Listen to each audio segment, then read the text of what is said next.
Pourquoi Dieu semble absent? Est-ce que le Saint-Esprit veut vous révéler dans ce silence? Et si le silence que vous ressentez en ce moment n'était pas une absence, mais une réponse que vous n'avez pas encore appris à reconnaître? Vous avez prié avec sincérité, vous avez cherché Dieu avec tout ce que vous aviez, vous avez attendu une direction claire, un signe évident, une parole qui viendrait mettre fin à vos doutes, mais rien n'est venu. Pas de voix, pas de confirmation, pas de mouvement visible, seulement ce silence qui s'installe et qui devient de plus en plus lourd à porter. Ce silence ne vous laisse pas indifférent. Il vous travaille, il vous dérange, il vous pousse à vous poser des questions que vous n'aviez jamais envisagées. Vous commencez à vous demander si Dieu vous entend encore, si vous êtes toujours sur le bon chemin, si vous n'avez pas commis une erreur quelque part. Et plus le silence dure, plus ces pensées prennent de la place, jusqu'à ébranler votre paix intérieure. Pourtant, il y a quelque chose que vous devez comprendre dès maintenant. Le silence de Dieu n'est jamais vide. Il n'est jamais une absence réelle. Il est chargé d'une intention, d'un travail invisible, d'une profondeur que vous ne pouvez pas percevoir immédiatement. Ce n'est pas un rejet, ce n'est pas un oubli, ce n'est pas une distance. C'est souvent l'endroit précis où Dieu commence à agir d'une manière que vous n'avez encore jamais expérimentée. Souvenez-vous de ce moment sur la croix lorsque Jésus a crié dans Matthieu chapitre 27, verset 46. « Mon Dieu, pourquoi m'as-tu abandonné ?» Ce cri n'était pas seulement une expression de douleur, c'était aussi l'entrée dans un silence où quelque chose de décisif était en train de s'accomplir. Même dans ce qui semblait être une absence, Dieu était pleinement présent, mais d'une manière que personne ne pouvait comprendre sur le moment. Alors, pourquoi ce silence vous touche-t-il autant? Pourquoi semble-t-il plus difficile à supporter que les épreuves elles-mêmes? Peut-être parce que ce silence vous enlève le contrôle. Il vous place face à vous-même.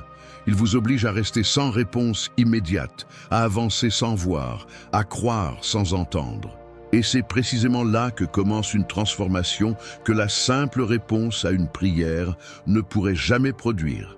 Ce que vous êtes en train de vivre n'est pas une pause dans votre relation avec Dieu. C'est une transition, une invitation à aller plus loin, à entrer dans une dimension où vous ne dépendrez plus seulement de ce que vous entendez, mais de ce que vous devenez intérieurement. Et si vous comprenez cela, alors ce silence ne sera plus un obstacle. Il deviendra un passage. Le silence qui dérange plus que la douleur. Il y a une réalité que peu de personnes reconnaissent ouvertement.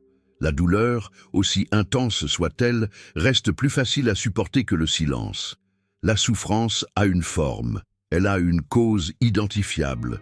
Elle peut être expliquée, partagée, comprise. Mais le silence de Dieu, lui, ne donne aucun repère.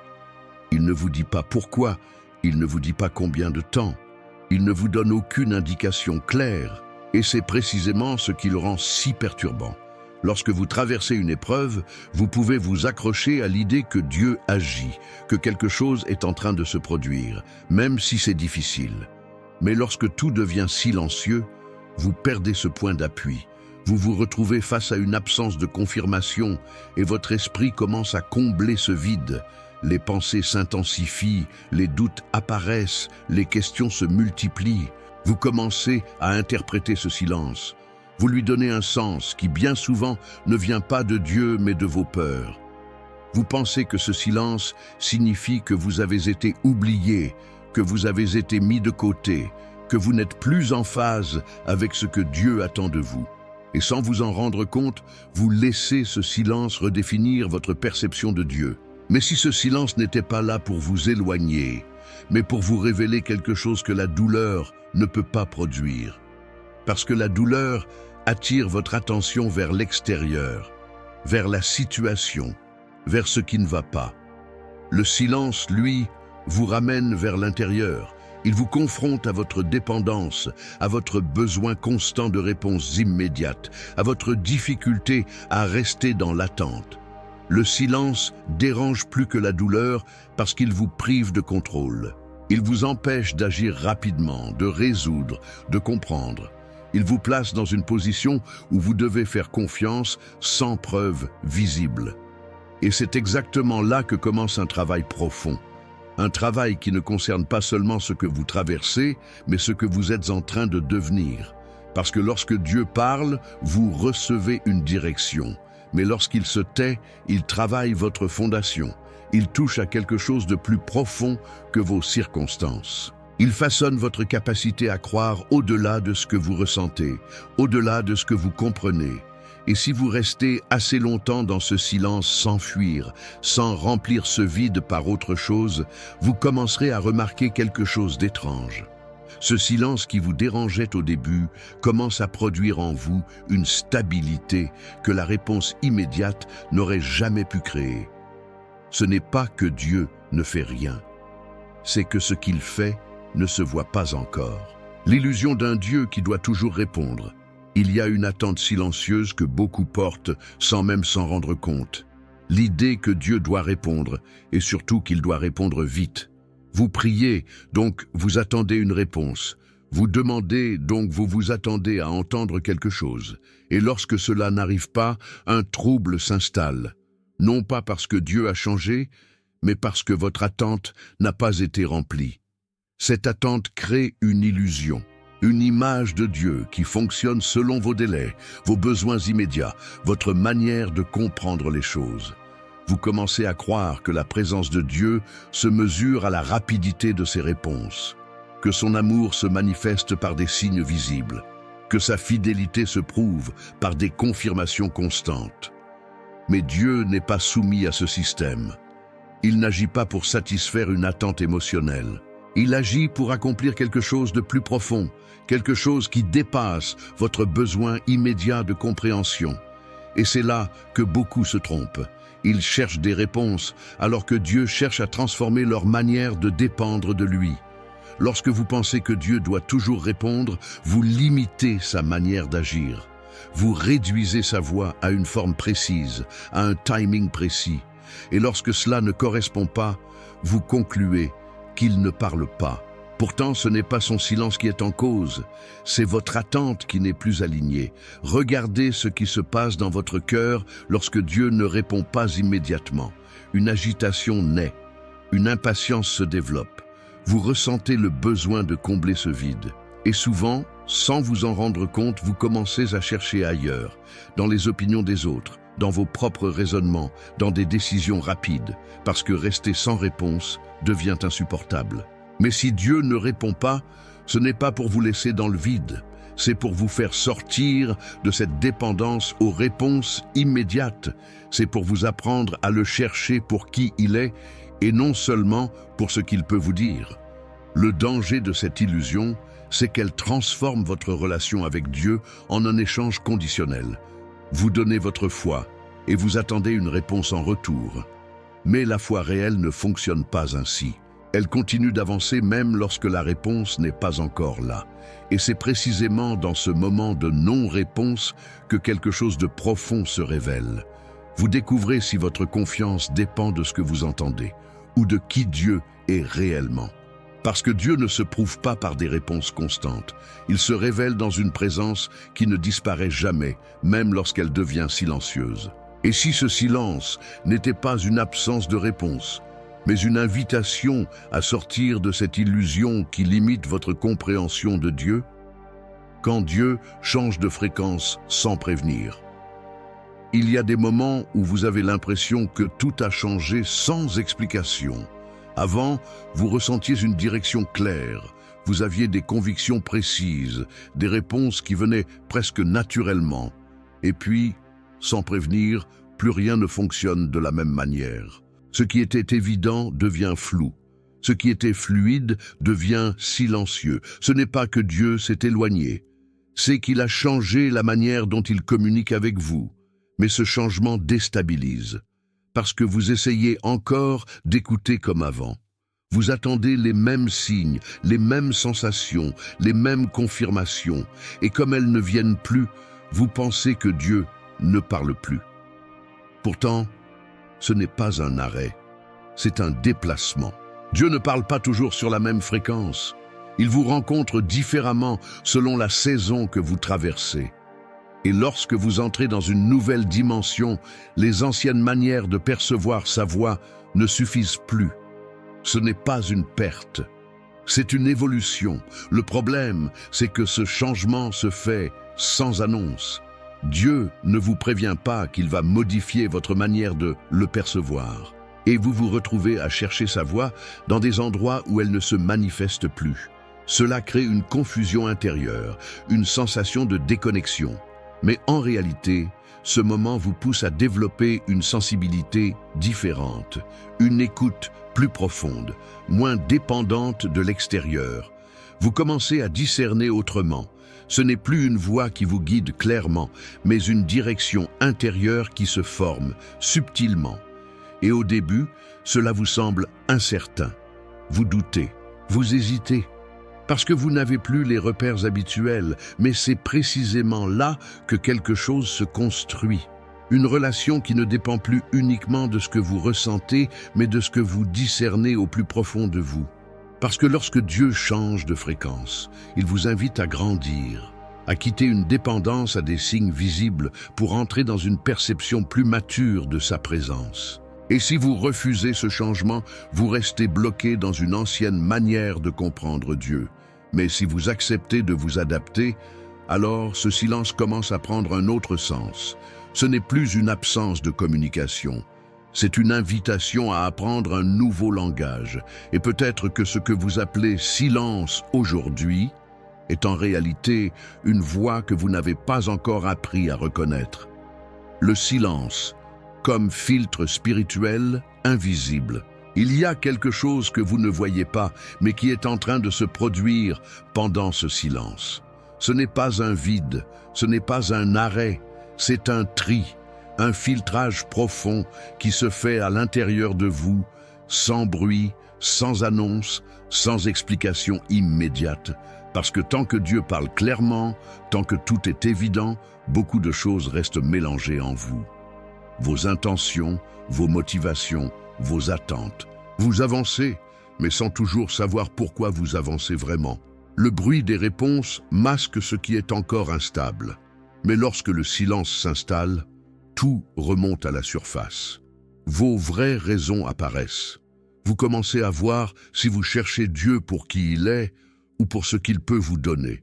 Et ce moment devient inconfortable parce qu'il vous confronte à vous-même. Le silence agit comme un filtre invisible.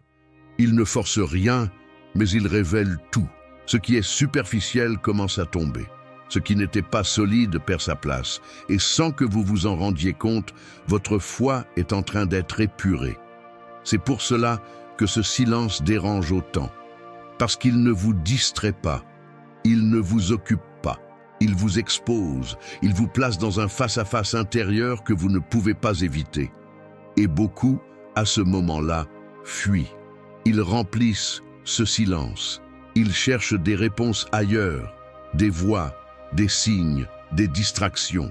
Parce que rester dans ce processus demande une honnêteté et une patience que peu sont prêts à accepter. Mais si vous acceptez ce silence sans chercher à le combler trop vite, quelque chose de profond commence à se produire.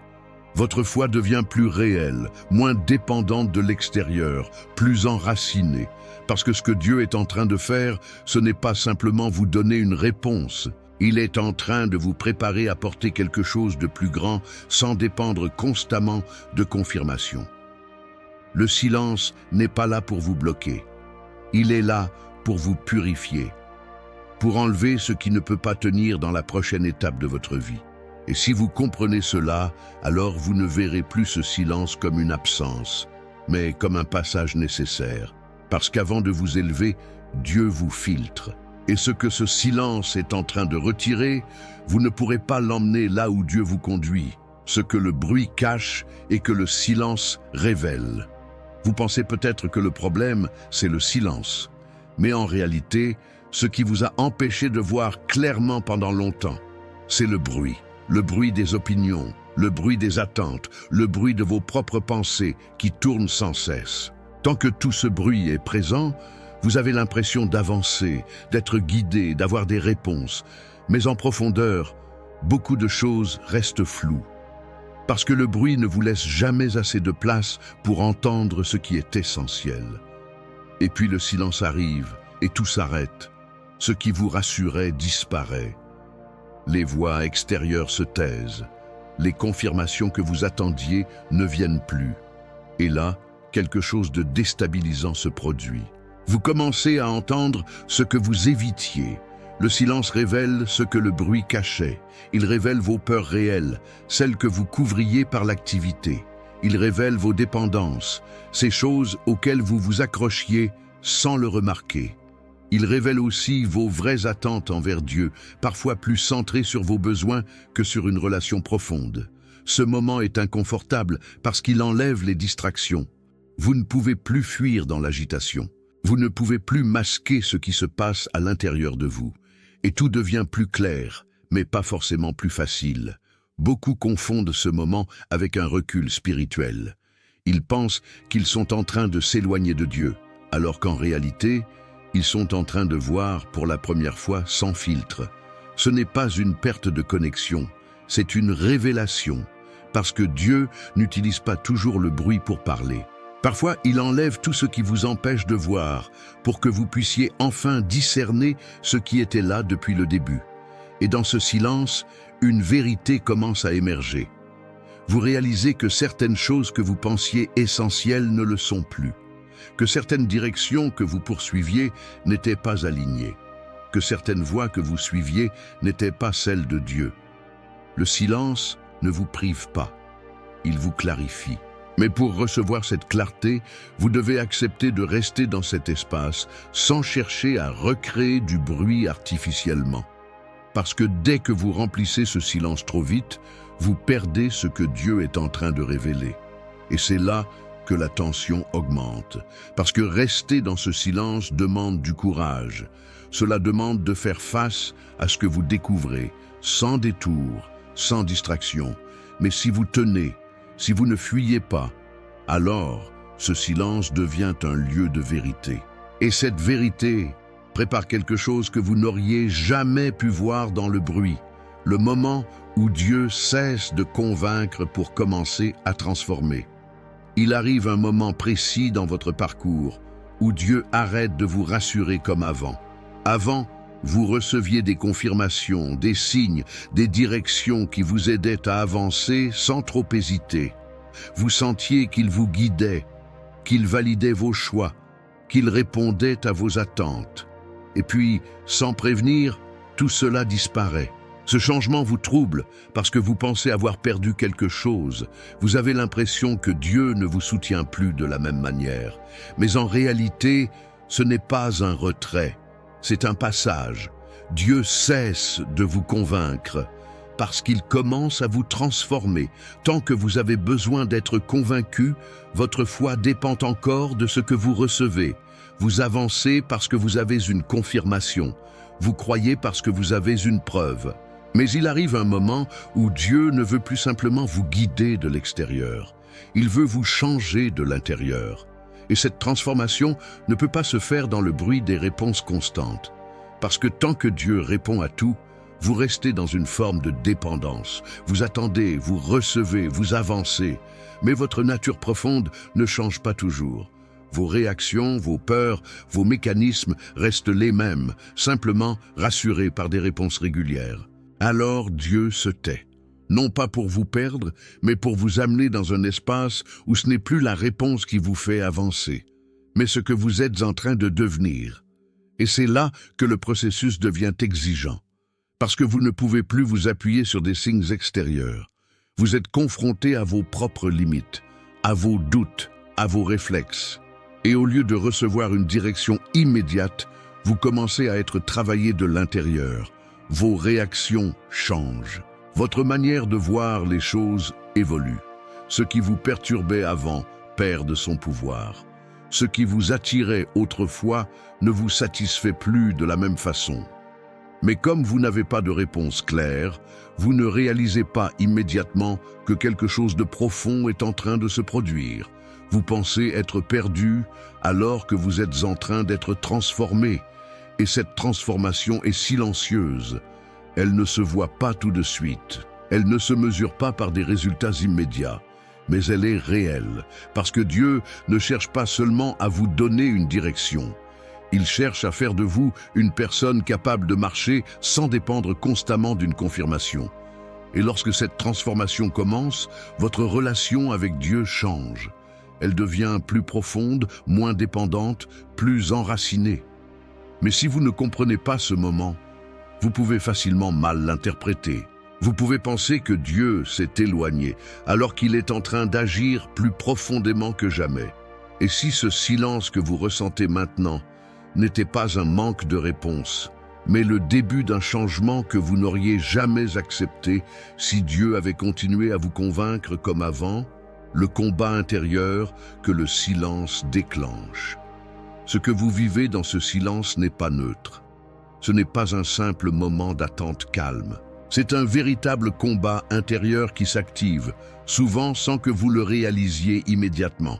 Parce que lorsque Dieu ne parle plus comme avant, quelque chose en vous commence à résister.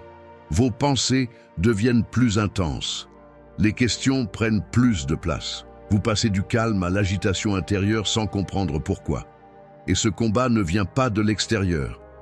Il se déroule entièrement en vous. D'un côté, il y a ce que vous croyez, ce que vous avez toujours su de Dieu, sa fidélité, sa présence, sa constance. Et de l'autre côté, il y a ce que vous ressentez maintenant, le doute, l'incertitude, l'impression de vide. Et ces deux réalités commencent à s'opposer. C'est là que le silence devient un terrain de confrontation. Parce que tant que tout est clair, votre foi ne rencontre pas de résistance réelle. Mais lorsque le silence s'installe, votre foi est mise face à ce qu'elle contient vraiment. Est-ce qu'elle tient sans réponse? Est-ce qu'elle reste stable sans signe visible? Et ce combat est subtil. Il ne se manifeste pas toujours de manière évidente. Parfois, il prend la forme d'une fatigue intérieure, d'un manque de motivation, d'une perte d'élan spirituel. Vous continuez, mais sans la même conviction. Vous avancez, mais avec une tension que vous ne comprenez pas. Et c'est là que beaucoup abandonnent intérieurement, sans même s'en rendre compte. Ils continuent extérieurement, mais à l'intérieur, quelque chose s'éteint, parce qu'ils n'ont pas compris que ce combat fait partie du processus. Ce n'est pas un signe que vous êtes en train de perdre votre connexion avec Dieu. C'est un signe que votre foi est en train d'être confrontée, renforcée, réalignée. Le silence révèle ce qui est fragile en vous, mais il révèle aussi ce qui peut devenir solide, parce que dans ce combat, vous avez un choix. Soit vous laissez vos pensées prendre le dessus, soit vous restez ancré dans ce que vous savez être vrai, même si vous ne le ressentez plus de la même manière. Et ce choix, personne ne peut le faire à votre place. C'est un moment où votre relation avec Dieu devient personnelle, réelle, sans support extérieur constant. Un moment où vous ne pouvez plus vous cacher derrière des habitudes ou des émotions. Vous êtes face à ce que vous croyez réellement. Et si vous tenez dans ce combat, si vous ne fuyez pas ce silence, alors quelque chose de puissant se construit en vous. Une stabilité qui ne dépend plus des circonstances. Une foi qui ne vacille pas au moindre silence. Mais si vous cédez à ce combat sans comprendre ce qui se joue, alors vous risquez de remplir ce silence avec des réponses qui ne viennent pas de Dieu. Et c'est là que le danger commence vraiment. Pourquoi? Le Saint-Esprit parle sans mots. Vous avez appris à reconnaître une voix, des pensées claires, des directions précises. Mais il existe une manière de communiquer que vous n'avez peut-être jamais réellement comprise. Une manière silencieuse, sans mots, sans phrases, sans explication directe. Et c'est précisément là que le Saint-Esprit agit le plus profondément. Parce que tout ce qui est dit avec des mots peut être interprété, analysé, parfois même déformé. Mais ce que le Saint-Esprit dépose en vous ne passe pas toujours par votre raisonnement. Cela passe par une impression, une conviction, un mouvement intérieur que vous ne pouvez pas toujours expliquer, mais que vous ressentez avec une certitude étrange. Et c'est là que beaucoup se trompent. Ils attendent une voix claire, alors que le Saint-Esprit est déjà en train de parler autrement. Ils cherchent une réponse extérieure, alors qu'une direction intérieure est déjà en train de se former. Mais comme il n'y a pas de mots, vous doutez, vous hésitez. Vous pensez que ce n'est pas assez précis, pas assez clair pour être de Dieu. Pourtant, ce silence n'est pas vide. Il est rempli d'une présence qui agit en profondeur. Le Saint-Esprit ne parle pas toujours pour vous informer, il parle pour vous transformer. Et cette transformation ne passe pas toujours par des explications. Elle passe par des ajustements intérieurs, par une paix qui apparaît sans raison logique, par un malaise face à certaines décisions, par une attirance nouvelle vers quelque chose que vous ne comprenez pas encore. Ce langage est différent. Il ne s'impose pas, il ne force pas, il se révèle progressivement à mesure que vous apprenez à être attentif à ce qui se passe en vous plutôt qu'à ce que vous entendez autour de vous. Mais pour percevoir cela, vous devez accepter de ralentir, de ne pas chercher à tout comprendre immédiatement, de ne pas exiger une clarté instantanée. Parce que plus vous cherchez à forcer une réponse, plus vous passez à côté de ce que le Saint-Esprit est en train de faire subtilement. Et c'est là que le silence prend un autre sens. Ce n'est plus une absence de communication, c'est une forme plus profonde, plus intérieure, plus réelle. Parce que lorsque le Saint-Esprit parle sans mots, il ne s'adresse pas seulement à votre intelligence, il touche directement votre être. Et si vous apprenez à reconnaître cette manière de communiquer, alors ce que vous appeliez silence devient une conversation que vous n'aviez jamais remarquée. Mais encore faut-il être prêt à écouter autrement, les signes subtils que vous ignorez pendant le silence. Vous cherchez souvent des signes évidents, quelque chose de clair, de visible, d'indiscutable. Une réponse qui ne laisse aucune place au doute. Mais pendant que vous attendez ce type de manifestation, vous passez à côté de ce qui est déjà en train de se produire en vous. Parce que le silence de Dieu ne signifie pas qu'il ne se passe rien. Cela signifie que ce qui se passe est plus discret, plus profond, moins spectaculaire, mais tout aussi réel. Regardez attentivement. Il y a des choses en vous qui ont commencé à changer sans que vous sachiez exactement pourquoi. Des réactions que vous aviez autrefois qui ne sont plus aussi fortes, des envies qui diminuent, des priorités qui évoluent, et pourtant personne ne vous a donné d'instructions claires pour cela. Ce sont des signes, mais comme ils ne ressemblent pas à ce que vous attendiez, vous les ignorez. Vous pensiez que Dieu allait vous parler pour changer votre direction, mais au lieu de cela, il est en train de changer votre nature. Et ce changement est silencieux, il ne fait pas de bruit, il ne cherche pas à attirer votre attention immédiatement. Parfois, c'est une paix étrange au milieu d'une situation instable, une paix que vous ne pouvez pas expliquer, qui ne correspond pas à ce que vous vivez extérieurement. Et vous ne comprenez pas d'où elle vient. Parfois, c'est une tension intérieure face à une décision qui semblait logique. Quelque chose en vous résiste, sans raison apparente. Et vous doutez parce que rien n'est clairement formulé. Parfois, c'est une perte d'intérêt pour des choses qui vous attiraient fortement avant. Comme si quelque chose en vous se détachait progressivement, sans effort conscient. Tout cela, ce sont des signes, mais ils sont subtils. Et parce qu'ils sont subtils, ils demandent une attention différente, une sensibilité que vous ne développez pas dans le bruit, mais dans le silence. Le problème, ce n'est pas que Dieu ne vous donne pas de signes, c'est que vous attendez des signes qui correspondent à vos attentes, alors que lui agit d'une manière qui transforme en profondeur.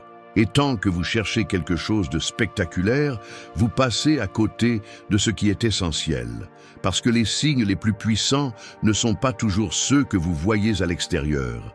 Ce sont ceux qui redéfinissent qui vous êtes à l'intérieur. Et si vous commencez à prêter attention à ces changements, à ces mouvements subtils, alors quelque chose devient clair. Vous réalisez que ce silence n'est pas vide.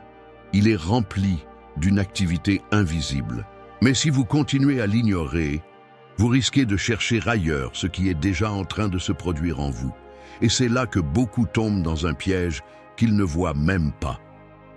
Le piège de remplir le silence trop vite.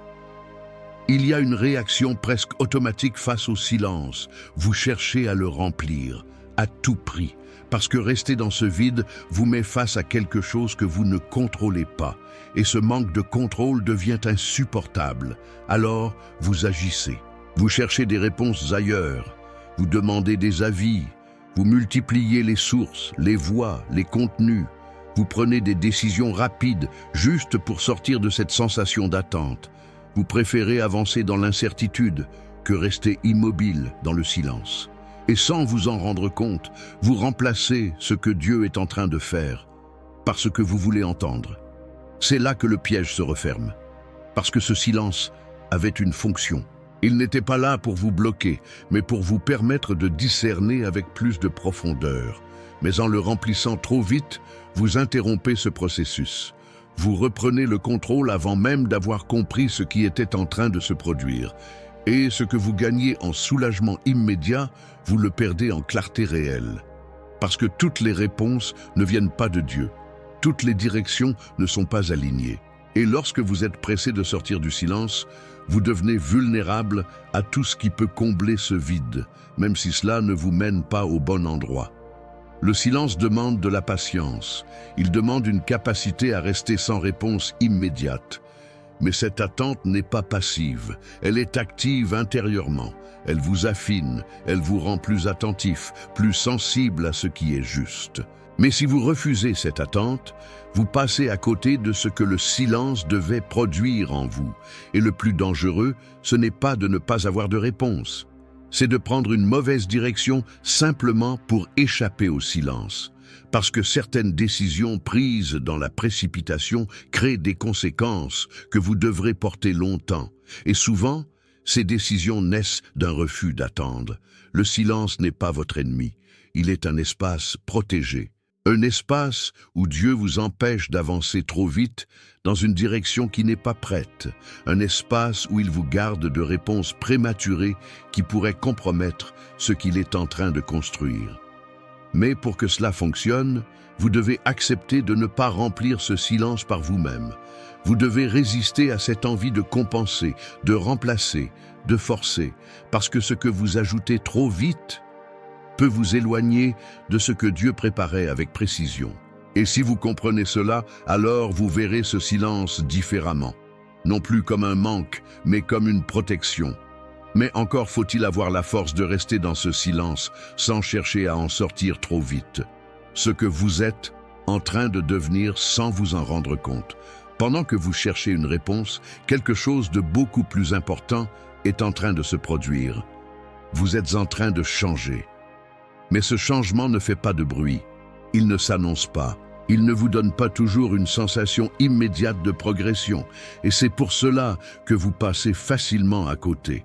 Vous êtes concentré sur ce que vous voulez savoir, alors que Dieu est concentré sur ce que vous êtes en train de devenir. Et cette différence change tout, parce que si Dieu vous donnait immédiatement toutes les réponses que vous attendez, vous avanceriez peut-être plus vite, mais vous resteriez le même à l'intérieur. Vos réactions, vos peurs, vos dépendances ne seraient pas transformées. Vous auriez une direction, mais pas la profondeur nécessaire pour la porter. Alors, Dieu travaille autrement. Dans ce silence, il façonne votre caractère. Il ajuste votre manière de penser. Il modifie votre façon de réagir face à l'incertitude. Et tout cela se fait sans que vous ayez besoin de comprendre chaque étape. Regardez ce qui se passe en vous depuis que ce silence a commencé. Vous êtes peut-être plus patient qu'avant, même si vous ne l'aviez jamais planifié. Vous réagissez différemment face à certaines situations. Ce qui vous déstabilisait profondément ne vous affecte plus de la même manière. Et même si vous avez encore des questions, quelque chose en vous est moins dépendant des réponses immédiates. Ce n'est pas un hasard. C'est le résultat d'un travail invisible. Mais comme ce travail ne ressemble pas à une réponse directe, vous ne le reconnaissez pas toujours. Vous pensez être bloqué, alors que vous êtes en train de vous stabiliser. Vous pensez être en attente, alors que vous êtes en transformation. Et cette transformation est essentielle. Parce que là où Dieu vous conduit, ce ne sont pas seulement vos décisions qui comptent, c'est votre capacité à rester solide, même sans tout comprendre. c'est votre capacité à avancer sans être constamment rassuré. Et cela ne s'apprend pas avec des réponses. Cela se construit dans le silence. Le plus puissant dans tout cela, c'est que ce que vous devenez maintenant va influencer tout ce que vous vivrez ensuite. Vos choix, vos relations, votre manière de percevoir les choses. Tout sera impacté par ce travail intérieur que vous ne voyez pas encore clairement. Mais si vous refusez ce processus, si vous cherchez uniquement à obtenir des réponses sans accepter de changer, alors vous risquez de reproduire les mêmes schémas, même avec une direction différente. Dieu ne vous prépare pas seulement à savoir quoi faire, il vous prépare à être quelqu'un de différent. Et si vous commencez à voir ce silence comme un lieu de transformation, alors vous ne le vivrez plus comme un blocage, mais comme une construction. Parce qu'au final, la question n'est pas seulement où vous allez, mais qui vous êtes en train de devenir en chemin. Le silence de Dieu n'est pas un vide, c'est un passage. Vous avez appelé cela un vide. Vous avez pensé que quelque chose manquait, que Dieu s'était retiré, qu'il avait pris de la distance, qu'il vous avait laissé seul face à vos questions. Mais si vous regardez avec un peu plus de profondeur, vous commencez à comprendre que ce silence n'a jamais été un vide. C'était un passage entre ce que vous étiez et ce que vous êtes en train de devenir.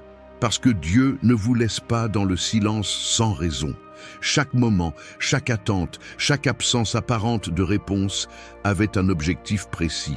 Vous amener à un point où votre foi ne dépend plus de ce que vous entendez, mais de ce que vous savez au plus profond de vous. Et maintenant, regardez en arrière.